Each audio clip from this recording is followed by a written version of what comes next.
बोलिए दुर्गा माता की जय, काली माता की जय।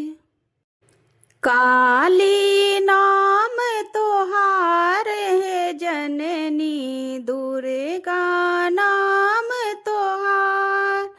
काली नाम तोहार है जननी, दुर्गा नाम तोहार।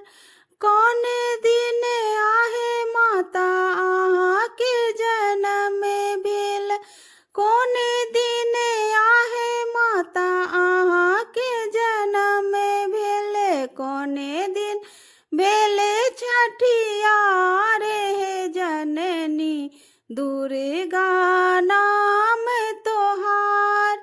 काली नाम तोहार है जननी, दुर्गा नाम तोहार। रवि दिन आहो सेवक हमरो जन्म भेल, रवि दिन आहो सेवक हमरो जन्म भेल। शुक्र दिन भेल छठियार है जननी, दुर्गा नाम तोहार। दुर्गा नाम तोहार है जननी, काली नाम तोहार। कौने फूल ओढ़न माई के, कौने फूल पहिरन, कौने फूल ओढ़न माई के, कौने फूल पहिरन। कौने फूल सोलह हो सिंगार हे जननी, काली नाम तोहार। काली नाम तोहार है जननी, दुर्गा नाम तोहार।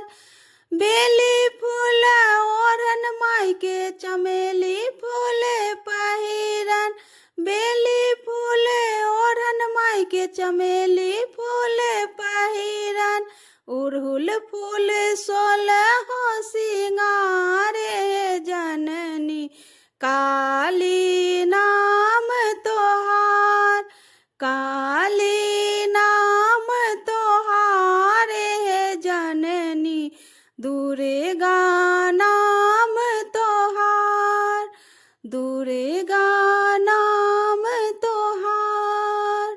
बोलिए दुर्गा माता की जय, काली माता की जय।